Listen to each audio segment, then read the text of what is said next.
So hello students, welcome back to the channel once again. क्या हो रहा है? डर लग रहा है?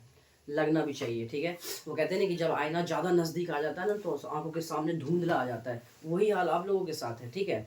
अब क्या है ना, आईना ज़्यादा नज़दीक आ चुका है, ठीक है, क्योंकि बोर्ड एग्जाम आपके नज़दीक आ चुका है, इसलिए आपको थोड़ा सा धुंधला सा लग रहा है। क्या पढ़ें ना पढ़ें, इस सोच में पड़े हुए, बिल्कुल भी टेंशन नहीं लेना बस। हाँ, लेकिन एक चीज़ सबसे पहले, मैं वीडियो स्टार्ट होने से पहले एक बात जरूर बता दूँ कि आप लोग कंसिस्टेंसी मेंटेन रखना, ठीक है। इस कंसिस्टेंसी पे हम बहुत सारी बातें करेंगे। बहुत सारे ऐसे बच्चे हैं जिनको कोई पाथ नहीं मिल रहा, कोई विजन नहीं मिल रहा, तो वो विजन के लिए कहीं ना कहीं उस धुंधलेपन को साफ करने के लिए हम जैसे लोगों को ऊपर वाले ने आप लोगों के बीच में भेज दिया है, ठीक है। तो आइए हम शुरू करते हैं। तो सबसे पहले मैं आपसे एक बात बता दूं कि हमारे पास आज से लेके एग्जाम तक में अप्रोक्स 50 डेज है, 50 दिन है, ठीक है। ये 50 दिन के बाद ना आपकी जो हाइपरटेंशन जो अभी है ना वो कहीं और लेवल पे बढ़ जाएगा, ठीक है। तो टेंशन तो बिल्कुल नहीं लेना है। टेंशन लेने से होता क्या है, देखो मैं आपको एक छोटा सा इक्वेशन समझाता हूँ, बहुत ध्यान समझना।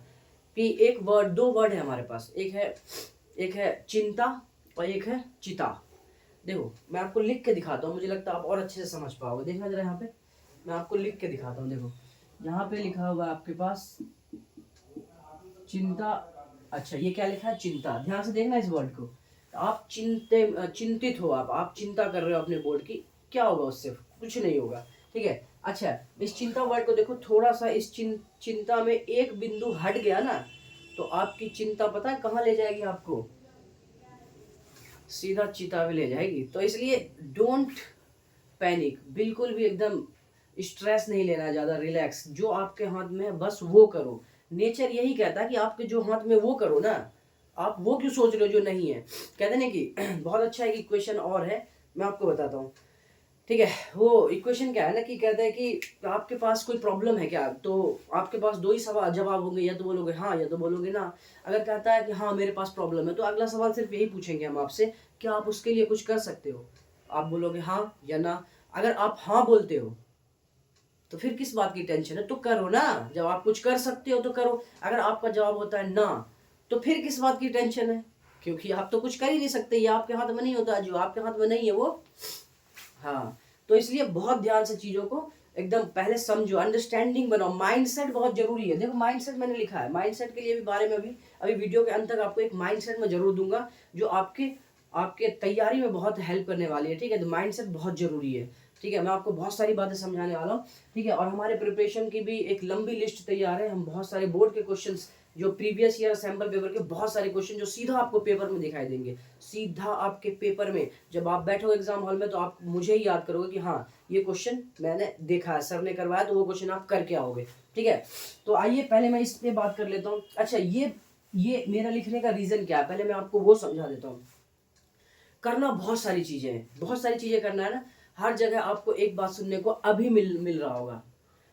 आप सुबह उठो, घर वाले पढ़ लो। स्कूल जाओ, घर वाले पढ़ लो, टीचर पढ़ लो, ठीक है।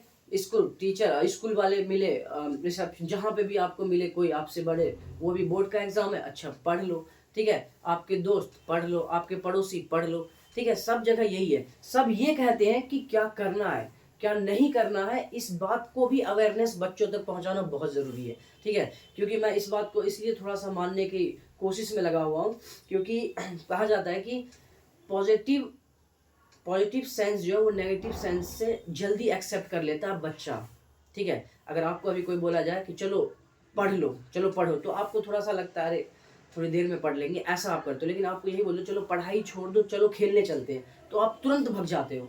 तो खेलने चलते हैं, ठीक है। तो इसमें ये समझ में आ रहा है ना कि हाँ, जो नेगेटिव सेंस देता है जिससे हमें थोड़ा सा नहीं ठीक ठाक हमारा लेवल ठीक तैयार होता है, वो हमें जल्दी समझ में आ जाता है।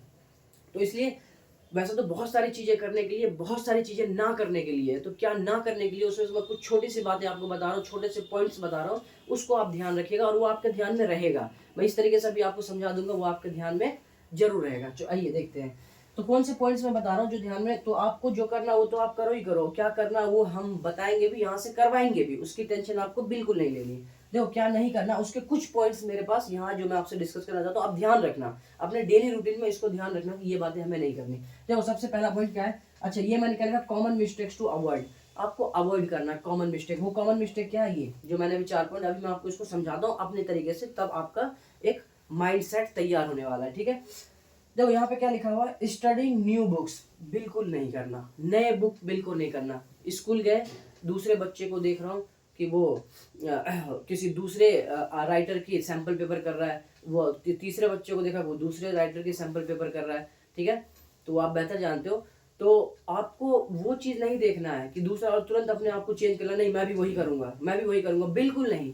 You have to create your own path. हर एक बच्चा अपना रास्ता खुद बनाएगा, तब जाके वो अपनी मंजिल तक सही सही तरीके से पहुंच पाएगा जैसा वो सोचता है, ठीक है।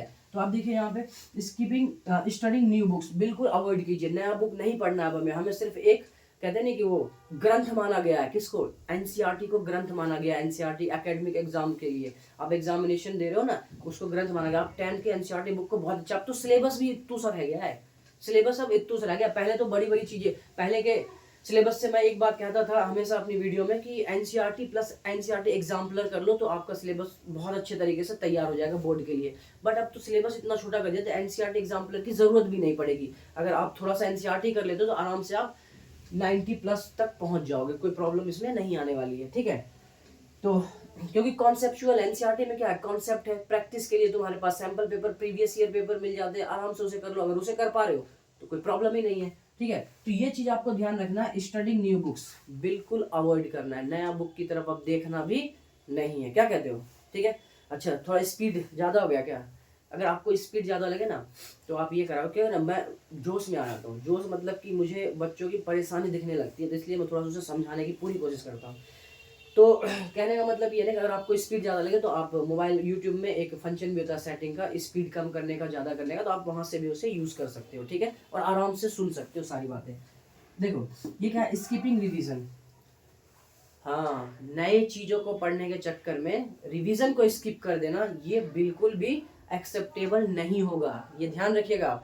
स्किप नहीं करना रिवीजन को, बिल्कुल भी नहीं करना। यही आपको मार्क्स दिलाएगा, यही आपके पेपर में कितने देर कितने स्पीड से हाथ चलता है, दिमाग चलता है, यही डिसाइड करेगा ये रिवीजन, ठीक है। मैंने अपने फॉर्मूले में मेरे चैनल के इस चैनल पे प्लेलिस्ट में या वीडियो में जाइएगा, वहाँ पे देखिएगा मैंने बहुत सारे फॉर्मूले लिखाए हैं, how to get high score फॉर्मूले बताए, वहाँ पे आप देखो तो मैंने इसके बारे में बहुत समझाया है। तो रिवीजन आपको कहीं ना कहीं स्कोर दिलाएगा, इसको बिल्कुल भी स्किप नहीं करना, रोज रिवीजन करना। कितना रिवीजन करना अगर आप कर रहे हो तो अच्छी बात है, नहीं तो मैं नेक्स्ट वीडियो में ये भी बता दूंगा कितने घंटे रिवीजन करना है, कौन कौन से सब्जेक्ट, वो सारी बातें हम कर लेंगे, ठीक है। बशर्ते कि अभी हमें बहुत सारे क्वेश्चंस भी करने हैं, तो उसी बीच में मैं बताता भी रहूंगा, क्वेश्चन के बीच में भी मैं बहुत सारी बातें बता रहा हूँ जिससे आपको एक विजन मिल जाए, ठीक है।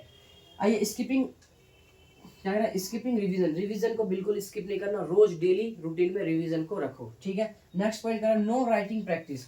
जब आप रिवीजन करते हो ना तो ऐसा भर दो उसे जैसे जंगलों में चूहे कीड़े भरे होते हैं, एकदम सही एकदम सलामत। वो कहते हैं ना कि वो लड़कियों वाली हरकत छोड़ दो, मतलब लड़कियां तो करती ही करती हैं, क्या करती है वो अपनी कॉपी को एक एक पॉइंट सजा के रखती है, मुझे तो देख के ही एलर्जी होने लगता है सीरियसली। अब होता है बाय नेचर होता है, ठीक है, हो सकता है गॉड गिफ्टेड है कि लड़कियों की कॉपी देख लो, लड़कियों के कंपैरिजन में इतना सुंदर है जैसे मेकअप कर रही, कॉपी पे ही मेकअप कर रही है, ठीक है।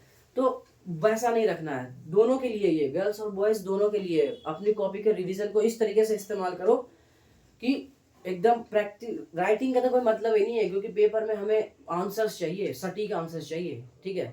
तो हाँ, राइटिंग जब बिठाना, जब आपको लगे क्वेश्चन सब मेरे से नहीं हो रहा तो आप राइटिंग पे ध्यान दो। फिलहाल तो हमें ध्यान देना कंटेंट पे, ठीक है, एकदम सही सटीक कंटेंट क्या हमारे पास वो देखना है। चलिए इस बात को ध्यान रखिएगा, नो राइटिंग प्रैक्टिस, प्रैक्टिस पर राइटिंग प्रैक्टिस नहीं करना, बस क्वेश्चन के सॉल्यूशन पे फोकस करना। कंटेंट होगा तो अपने आप प्रैक्टिस आ जाएगा, कॉन्फिडेंस होगा तो अपने आप प्रैक्टिस में भी जान आ जाएगी, ठीक है। कॉन्फिडेंस कहाँ से आएगी, यहीं से आएगी, ठीक है। लेट नाइट स्टडी डेली, देखिए लेट नाइट स्टडी, इस पक्ष में मैं भी थोड़ा सा आप लोगों को एक बात बता देता हूँ कि लेट नाइट स्टडी का मतलब क्या। अभी कोई कोई बच्चा इतना सीरियस भी है, कोई को तो एकदम बिल्कुल ही हवा में होगा, कोई मतलब नहीं, लेकिन कुछ कुछ बच्चे ऐसे भी सीरियस है, 2-2 3-3 बजे तक पढ़ते हैं। उससे होता क्या है ना, मैं आपको एक बात बताता हूँ, पढ़ाई तो आपने एक हैबिट में डाल लेते हो, आपके हैबिट में आ जाता है लेट नाइट करने का, लेकिन उस लेट नाइट से क्या है ना, मेमोरी अपन याद रखने की जो कैपेसिटी होती है वो कम होती रहती है, आपका जो ऑब्जर्वेशन है ना वो थोड़ा सा कम होने लगता है। तो इसलिए मैं ये बात मैं आपको प्रिस्क्राइब कर रहा हूँ कि आप लेट नाइट को अवॉइड करें अभी फिलहाल,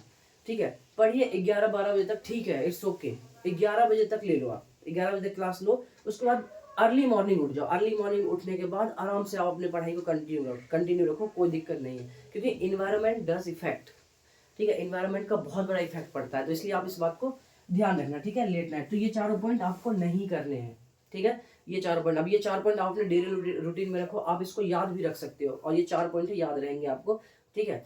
चलो आप आगे बढ़ते हैं। हमारे पास क्या है, ये माइंडसेट फॉर 90+। देखो माइंडसेट बहुत जरूरी है, ठीक है।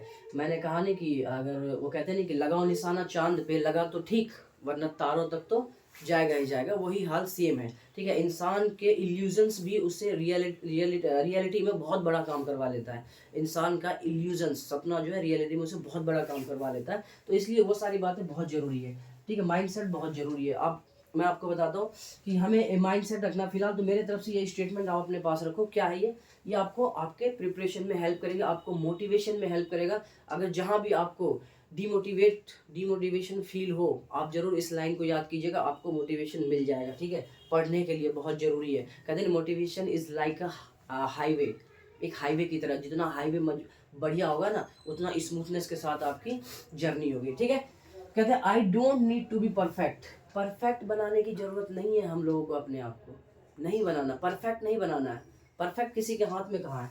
I don't need to be perfect, I need to be consistent, ठीक है। आपको कंसिस्टेंट रहना है, और definitely consistency gives you perfection. आप ये बात ध्यान रखिएगा कि आपको इस पे ध्यान नहीं देना, आपको ध्यान इस पे देना। और मैं आपको एक बात बता दूं कि अगर आपने इस पे ध्यान दिया तो ये जरूर आपको यहाँ तक पहुँचा देगी, ठीक है। तो इस बात को आप बहुत तरीके से ध्यान रखना, ठीक है। ये बहुत छोटा सा मेरा एक सजेशन है, आप इसको फॉलो कीजिए। बहुत सारी बातें मैं आपको समझाने वाला हूँ, बताने वाला हूँ, क्वेश्चंस भी बहुत सारे करने वाले हैं हम। यहाँ देखो, एक मैंने यहाँ पे लिख दिया नीचे, नो कंपैरिजन मत करना बिल्कुल भी। और पेरेंट्स से भी रिक्वेस्ट करता हूँ मैं, एज ए कोई बड़ा भाई, कोई अपना बेटा समझ के, मुझे आप इस बात को समझे, मेरी बात को, कि बच्चों का कंपैरिजन नहीं करना किसी से, बिल्कुल नहीं करना। बच्चों का क्या पोटेंशियल है वो बच्चा बहुत अच्छे तरीके से जानता है, ठीक है।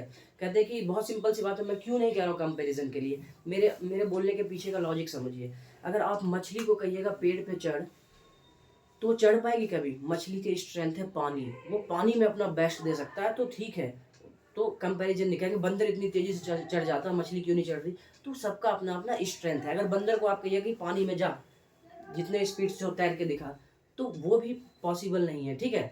तो इसलिए बंदर का स्ट्रेंथ है पेड़, वो पेड़ पे बहुत स्पीड से चढ़ सकता है, जिसके सामने किसी का मुकाबला नहीं है। तो इसलिए सबका एक अपना पोटेंशियल होता है। किसी को एक बार समझ में आता है, किसी को 2 बार समझ में आता है, किसी को 5 बार में समझ में आता है, ठीक है। लेकिन एक बार अगर वो समझना शुरू करता है ना, तो वो सब एक ही प्लेटफॉर्म पे आ जाते हैं, ठीक है। उसका कॉन्सेप्ट बिल्ड हो जाता है। तो इसलिए आप लोग भी इस बात को ध्यान रखें। पेरेंट्स से भी मेरी रिक्वेस्ट है ये कि बिल्कुल भी अभी के टाइम पे कंपैरिजन मत करना अपने लड़के को किसी दूसरे से, ठीक है। पढ़ने दो बच्चे को, क्योंकि उसको ही पता है, बोर्ड में है, सब मार्क्स देखने के लिए तैयार है, वो भी जानता है इस बात को कि मार्क्स मेरे सब देखेंगे, मैं घर वालों के सामने नजर मिला पाऊंगा नहीं। उसे भी इस बात की टेंशन है, वो भले ही चिल घूम रहा हो, मस्ती मार रहा हो, लेकिन टेंशन तो उसको भी होगा। इसलिए उसे आप सिर्फ इतना बताओ कि बस आप बोर्ड में अपना बेस्ट दो, मैं ये चाहता हूँ, और हम सब लोग भी यही चाहते हैं, बोर्ड में अपना बेस्ट दे। और अगर बेस्ट दे दिया ना, तो फिर तो बोलने की ज़रूरत ही नहीं है, ठीक है। तो इसी शब्दों के साथ मैं इस वीडियो को एंड करता हूँ, और ज़्यादा से ज़्यादा लोगों के साथ शेयर करो इसको, ठीक है। बहुत बच्चों को ज़रूरत है इसकी, ठीक है। क्वेश्चंस तो बहुत जगह मिल जाएंगे, लेकिन ये सोच, ये माइंडसेट जो है ना, ये बहुत कम रेयर मिलता है। इसलिए आप ज़्यादा से ज़्यादा लोगों को पहुँचाने की कोशिश करो, और जल्दी से लाइक बटन दबाओ और सब्सक्राइब कर दो, ताकि नेक्स्ट वीडियो का नोटिफिकेशन आपके पास तुरंत आ जाए। और बहुत लगातार वीडियो अब हमारे पास आने वाले हैं। चलिए, अपना ख्याल रखिएगा, मिलते हैं हम नेक्स्ट वीडियो में। Thank you.